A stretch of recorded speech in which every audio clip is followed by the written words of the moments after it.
Salut les aliénés, c'est Tutu, on se retrouve aujourd'hui pour une nouvelle vidéo YouTube comme tous les mardis et les vendredis. Je vous avais promis de faire un petit peu mieux que la vidéo de mardi qui était très courte, hein, on va pas se mentir, on n'a pas eu le temps, du coup voilà, on a profité de ces deux petites dingueries pour les mettre vite fait en deux et sortir une vidéo et respecter un petit peu le rythme qu'on s'est imposé depuis plus d'un an dorénavant. Donc voilà, cette semaine on va parler de la forge, on va continuer. On avait parlé de l'université la semaine dernière, on avait parlé des up echo, etc. Donc on continue toujours dans le même chemin de faire un petit peu tous les tutos là-dessus. Et cette semaine donc on parlera de la forge. Alors on va parler de chaque branche, à quel moment faire ses ups. Alors voilà, pourquoi, dans quelle situation, sur qui ça marche aussi, ça peut être important quand même et intéressant. Donc voilà, l'idée c'est tout balayer et de mieux comprendre ce qu'on va chercher en fonction des unités. Donc on va changer l'écran pour ce faire et puis on va discuter un petit peu et on va passer en revue un peu toute la gamme proposée par la Forge. Donc let's go les amis. Bien évidemment, voilà. C'est un tuto, je pense, qui sera très intéressant pour ceux qui débutent le jeu et qui connaissent pas exactement à quel moment les faire. Donc j'espère en tout cas que ça va vous aider. J'espère encore une fois que ça va vous permettre de progresser. Et puis comme d'habitude, hein, la vieille rengaine, le petit pouce bleu en bas de la chaîne, abonnez-vous à la chaîne si c'est pas déjà fait d'ailleurs. On approche les 1000, hein. On approche les 1000 les amis. L'objectif va être bientôt atteint. Je compte sur vous, je crois en vous en tout cas. Bref, let's go, on change d'écran et puis on part là-dessus. Du coup, voilà. On avait déjà un petit peu préparé, hein. On n'est pas arrivé les mains dans les poches sur le tuto. On a traficoté un petit peu les choses. Donc voilà. On a déjà la forge. On est à l'impérial et on va passer en revue toutes les techs. Et ça va nous permettre un petit peu de voir idéalement ce qu'on va faire. Donc bon, on va commencer directement par tout ce qui va être de l'ordre de... je sais pas par où on commence.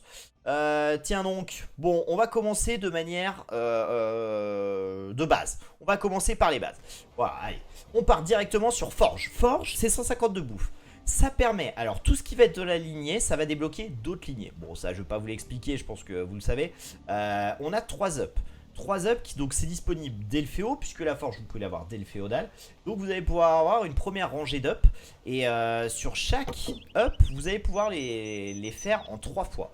Donc la première des techs, forge, qui est en haut à gauche, elle va être intéressante puisque toutes celles qui seront faites à cet emplacement ici où j'ai le curseur dessus, ça va permettre d'améliorer du coup l'attaque de l'infanterie et de la cavalerie.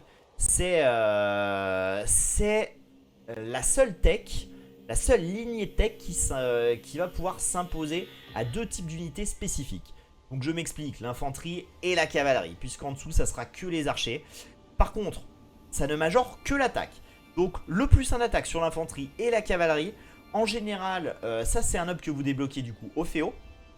Cette tech là, vous allez aller la chercher principalement quand vous êtes par exemple sur des full scouts.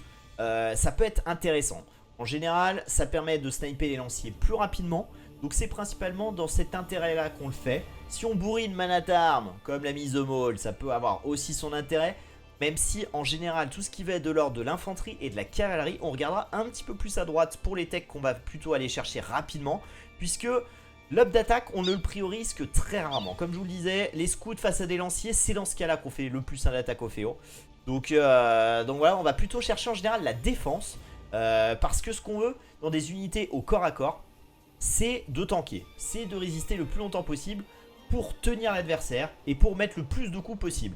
On va plutôt chercher ça. Donc il faut comprendre la chose un petit peu sous cet angle-là. Les unités de contact, donc infanterie, cavalerie, on va en général privilégier la défense. Notamment quand on joue face à un play archer, là il vous faut la def, c'est le plus important. L'up d'attaque, encore une fois, c'est plutôt pour aller sniper des lanciers des piquets plus rapidement. Notamment dans des KTS War, face à des chameaux aussi, ça va être intéressant. Pour sniper aussi, pour votre Lycav ou vos scouts, des moines plus rapidement. Pour aller raid aussi et tomber des villes plus vite aussi, ça peut être intéressant de faire l'up d'attaque. Mais en général, on privilégie la défense. Si vous avez le choix et que vous ne savez pas trop quoi faire, en fonction de la situation, les deux ont de l'intérêt. Mais voilà, si vraiment vous avez aucune idée de ce qu'il vaut faire mieux dans la situation, en général privilégiez la défense. C'est ce que je vous conseillerais parce que ça permet À la cavalerie, donc là on parle de la troisième up qui est barbe plaquée qui coûte 150 de nourriture. De toute façon toutes les quêtes, toutes les techs ne coûtent que de la bouffe excepté fletching, empennage. Donc voilà, ça permet de gagner du coup plus 1 d'armure et plus 1 de protection de perçage. Donc ça permet de prendre moins de dégâts qu'ils soient au corps à corps ou qu'ils soient du coup via des archers. Et c'est exactement la même chose pour Côte de Maille écaillée qui par contre elle coûte que 100 de bouffe. Donc voilà, les 3 techs là du Féo. Alors concrètement la tech au Féo sur l'infanterie sert pas à grand chose. Ça va permettre encore une fois sur un Féo assez long d'aller chercher éventuellement ces techs là sur des full scouts. Ou alors votre adversaire, par exemple pour l'up d'infanterie, la défense, si votre adversaire passe château avant vous et qu'il les perce par exemple, je sais pas, ou berbère, vous savez qu'il va bombarder KTS. Donc vous avez scooter plus ses écuries. Donc là vous venez seulement de cliquer, donc vous allez vous dire je suis un peu dans la merde, on va prendre la purée. Comment gère ses premiers KTS? Et bien c'est très simple, faites Côte de Maille écaillée et vous sortez quelques lanciers un peu partout pour tenir. Et ça vous permettra de défendre, même si un full wall aussi sera très important. Mais sur des maps comme Land Madness, c'est pas toujours possible. Donc voilà, le plus 1 def de l'infanterie à prioriser dans ces situations là. Ça peut vraiment vous sauver la vie, vous permettre de temporiser. On avait vu d'ailleurs The Viper remporter le Red Bull Holo alors qu'il était très late sur le château. Il avait fait le plus 1 de défense des lanciers. Il avait cliqué beaucoup plus tard et il avait réussi à proposer une défense magnifique grâce à ses lanciers plus 1 de def. Donc voilà. Donc très simplement, infanterie, écurie, allez chercher l'up de def. Dans certains cas, l'up d'attaque va être intéressante. Et puis sur des full scouts, allez chercher toutes les techs, écurie et l'up d'attaque. Ça sera essentiel. Pour les archers, c'est pas tout à fait la même limonade. Parce que là, empennage ne s'applique qu'aux archers. Alors, tout ce qui va être à distance. Donc ça comprend les archers, archers de cavalerie, les galères, les châteaux, les tours. C'est plus 1 d'attaque et plus 1 de portée. Donc les forums gagnent plus 1 d'attaque. Alors j'entends souvent que les TC tirent plus loin quand on fait fletching. C'est faux. Les TC ont plus 1 d'attaque, pas plus 1 de portée. La portée d'un TC sera toujours de 7. Donc ça ne s'applique pas au TC. Voilà, ça je tenais quand même à le souligner. C'est quand même important. Donc bon. Donc fletching, ça c'est très important quand vous jouez archer avec des unités à distance. Vraiment, l'essentiel c'est de faire fletching en premier lieu. Même pour les tirailleurs, ça vous permet d'avoir quand même plus 1 de portée, plus 1 d'attaque. Donc voilà, sur les archers, si vous voulez jouer archer ou Manatar Minto archer, priorisez du coup fletching empennage, hein. Voilà, c'est le même terme. Par contre ça coûte 100 de bouffe et 50 d'or. Donc voilà, il faut pouvoir le cliquer en temps et en heure. Et c'est vraiment très important. C'est la chose la plus importante si vous jouez du coup archer. Donc voilà. En tout cas, l'up de def, là vous allez plutôt aller le chercher. Alors, des fois vous allez le cliquer sur la transition château. Ça va être intéressant à ce moment-là. Parce que ça retarde votre château de le faire avant. Maintenant, dans des archers war, ça a l'intérêt de le faire. Donc n'attendez pas toujours de cliquer château. Des fois, ça apporte une vraie plus-value. Et dans tous les cas, si vous avez une archer war, en général, vous allez devoir mixer avec des tirailleurs. Et les tirailleurs, quand vous avez archer tirailleur contre archer tirailleur, ou seulement archer, il faut avoir le plus 1 de défense. Par contre, petit point important, si vous jouez tirailleur, en général, on fait plus 1 d'attaque, plus 1 de défense. On fait les deux. Par contre, si en face, vous jouez uniquement sur un duel de tirailleurs, là, le plus 1 de défense ne changera rien. Parce que l'adversaire vous fera toujours 1 de dégâts. Faire la def dans une tirailleur war, ça n'a pas d'intérêt. Donc voilà, à prioriser quand il y a un mix archer-tirailleur où vous avez des tirailleurs contre des archers. Là, ça a tout son intérêt, aller chercher plus 1 d'attaque, plus 1 de défense. Voilà, je ne sais pas si je me fais bien comprendre.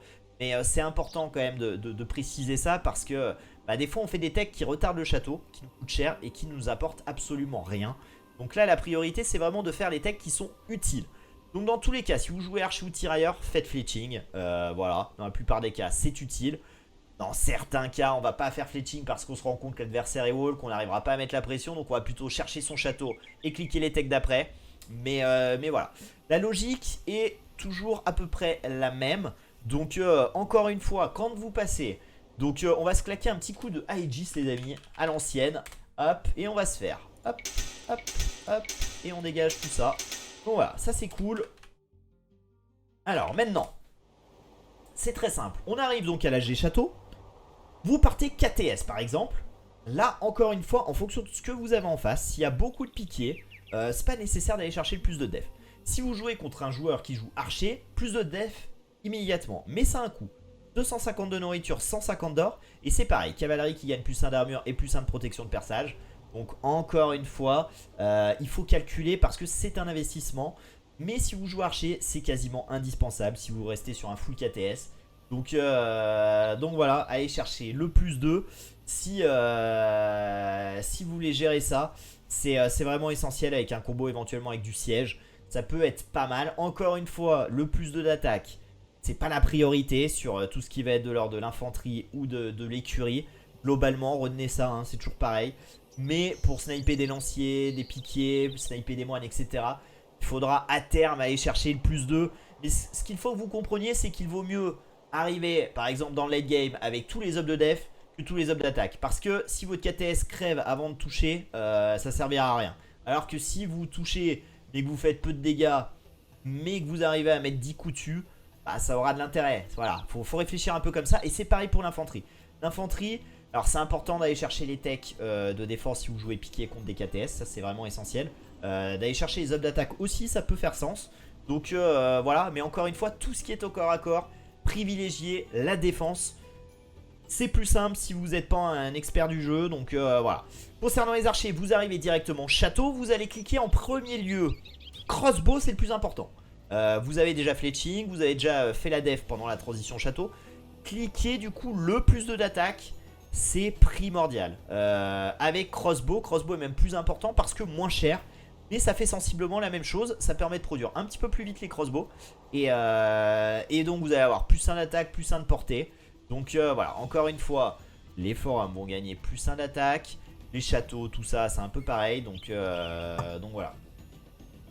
Donc enfin les châteaux eux-mêmes prennent la portée, hein, ce qui n'est pas le cas des TC, encore une fois, 7 de portée maximum.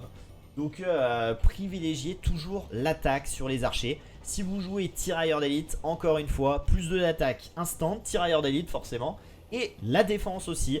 Et après vous pensez bien évidemment, alors là on parle pas de ça, mais aller chercher balistique au château, ça c'est vraiment très important. Donc voilà, encore une fois c'est les mêmes raisons, hein. En fonction de ce contre quoi vous jouez, c'est important. Donc voilà. Alors petit point quand même sur les eagles. Les eagles, si vous jouez eagle du coup au château, souvent plus eagle au château qu'au féo, parce qu'au féo c'est pas ouf alors qu'au château c'est très fort. Encore une fois, privilégiez la défense, c'est le plus important. Plus 1, plus 2 de défense. En plus si en face ça répond KTS, vous allez pouvoir proposer une transition lancier voire piquier à terme. Donc voilà, privilégiez la défense, écuyer et bien sûr l'up guerrier aigle. Ça va de sens, ça va de... Ça va... Enfin c'est logique quoi. C'est logique, c'est logique. Petit coup de Aegis. Allez, hop, on se fait tac, tac, tac et tac. Ah oui, j'avais oublié d'enlever Aegis. Donc, non, j'avais juste mis la barre. Ok. Bref. On arrive du coup à l'impérial. Et là, encore une fois, c'est toujours pareil. Ça dépend avec quoi vous jouez. Mais si vous arrivez avec des KTS, la priorité, avant même de pouvoir des fois cliquer cavalier, c'est d'aller chercher l'up de def barre plaquée. Parce que ça permet... Alors, d'avoir plus 1 d'armure. Mais par contre, ça permet aussi d'avoir plus 2 de protection de perçage. Et donc d'avoir le plus 4 de défense. C'est ça quand on dit le plus 4 de défense. C'est quand on joue contre des archers. Parce que là, ça va permettre vraiment de mieux tanker. Et c'est pour ça que si votre adversaire est toujours château avec des crossbows. Et que vous passez impérial 5 minutes avant par exemple. Et que vous arrivez à avoir barre plaquée. Avec 3 KTS, vous allez pouvoir peut-être liquider une dizaine de crossbows. Voire plus même. C'est assez insane, hein. Donc voilà, c'est pour ça qu'on dit toujours faut préserver sa masse d'archers. Parce que on n'est pas à l'abri d'un passage impé de l'adversaire. On n'est pas à l'abri d'un risque comme ça. Et vraiment ça ricoche, hein. Ça ricoche sur les KTS. Donc vraiment les KTS, encore une fois, privilégiez la défense. Si vous pouvez vous payer l'attaque, c'est bien. Mais la priorité c'est la def. Donc voilà. Donc très très important. Et notamment si vous allez proposer des raids, même pour les hussards, même pour la light cab, si vous passez sous les TC, avoir un plus 2 de protection de perçage et donc plus 4 tout cumulé, c'est vraiment hyper fort. Donc voilà. c'est essentiel les amis. Donc voilà.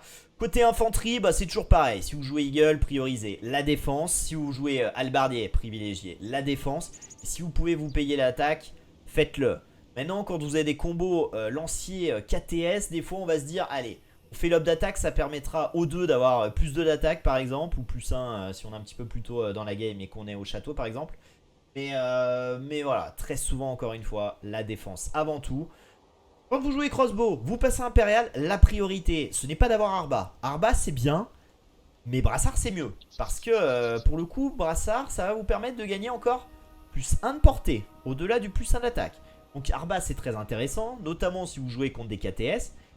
Mais ce qu'on veut quand on joue, c'est avoir aussi un peu plus de portée et pouvoir hit and run par exemple des archers, des tirailleurs ou de l'infanterie ou tout ce que vous voulez. Donc avoir le plus 1 de portée, vous devriez le prioriser.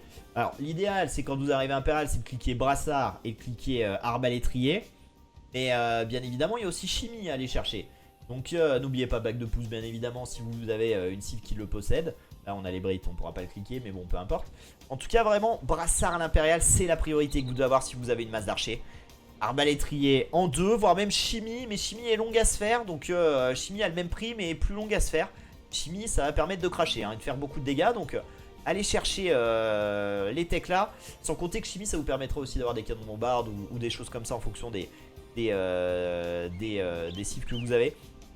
Donc encore une fois, sur les archers, priorisez l'attaque. Ça ne veut pas dire qu'on ne fait pas la défense. Ça veut dire que la défense, on la fait quand on peut. Par contre, si vous ne faites pas l'attaque, autant ne pas passer les âges. Il faut que vous vous rentriez dans la tête que la forge, elle est indispensable pour jouer à Age of Empires.